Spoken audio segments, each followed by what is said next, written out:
ఒక హంతకుణ్ణి కాపాడడం కోసం ఈరోజు హంతకుణ్ణి కాపాడుకుంటున్నారు, హంతకుణ్ణి పక్కన పెట్టుకొని తిరుగుతున్నారు జగన్మోహన్ రెడ్డి గారు. మరి రాజశేఖర రెడ్డి గారి ఆత్మ క్షోభించదా?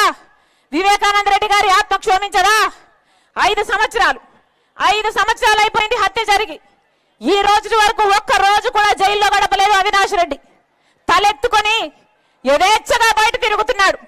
కారణం ముఖ్యమంత్రి అయిన జగన్మోహన్ రెడ్డి గారే అధికారాన్ని అడ్డేసి కాపాడుతున్నాడు కాబట్టి. 5 సంవత్సరాలు అధికారంలో ఉండి శిక్ష పడకుండా కాపాడడం ఒక ఎత్తు అయితే, ఈరోజు మళ్ళీ అదే హంతకులకి, హత్య చేపించిన వాళ్ళకి మళ్ళీ ఎంపీ టికెట్ ఇవ్వడము ఇంకొక ఎత్తు. ఈ ఘోరాన్ని తట్టుకోలేకే, ఈ అన్యాయాన్ని తట్టుకోలేకే రాజశేఖర రెడ్డి బిడ్డ ఈరోజు ఎంపీగా పోటీ చేస్తుంది. ఇది తప్ప అన్నా? ఒకవైపు అవినాష్ రెడ్డి ఉన్నాడు, ఇంకోవైపు రాజశేఖర రెడ్డి బిడ్డ ఉంది. మీకు ఎంపీగా ఎవరు కావాలో మీరే తేల్చుకోండి. ఒకవైపు రాజశేఖర రెడ్డి బిడ్డ ఉంది, ఇంకోవైపు రాజశేఖర రెడ్డి గారిని తమ్ముడిని హత్య చేపించిన అవినాష్ రెడ్డి ఉన్నాడు. మీకు ఎవరు కావాలో ఎంపీగా మీరే తేల్చుకోండి. మీరు రాజశేఖర రెడ్డి గారి బిడ్డను గెలిపిస్తారో ఓడిస్తారో మీ చేతుల్లోనే ఉంది.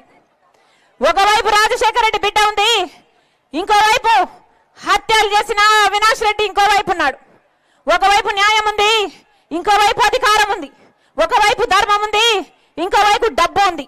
మీరు ఏ వైపు నిలబడతారో రాజశేఖర రెడ్డి బిడ్డ మీకు ఎంపీగా కావాలో లేదో మీరే నిర్ణేతలు. నేను మాత్రం చూస్తూ ఈ అన్యాయాన్ని ఇలాగే కొనసాగడం తట్టుకోలేక ఈరోజు పోటీకి నిలబడ్డాను. 5 ఏళ్ళైనా శిక్ష పడలేరు, ఇక ఎప్పుడు శిక్ష పడుతుంది? మీకు అధికారం ఇస్తే అధికారాన్ని వాడుకొని హంతకుల్ని కాపాడతారా?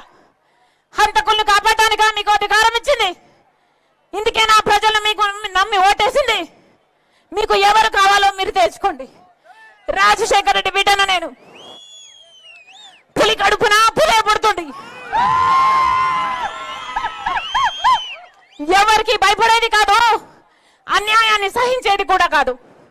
మీరు తేల్చుకోండి.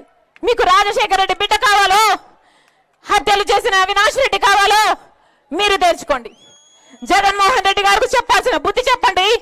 అవినాష్ రెడ్డిని ఓడించండి, రాజశేఖర రెడ్డి బిడ్డ గెలిపించండి. రాజశేఖర రెడ్డి బిడ్డ మీకు మాటిస్తుంది. ఈ రాజశేఖర రెడ్డి బిడ్డను మీరు గెలిపిస్తే మీ బిడ్డ అవుతుంది.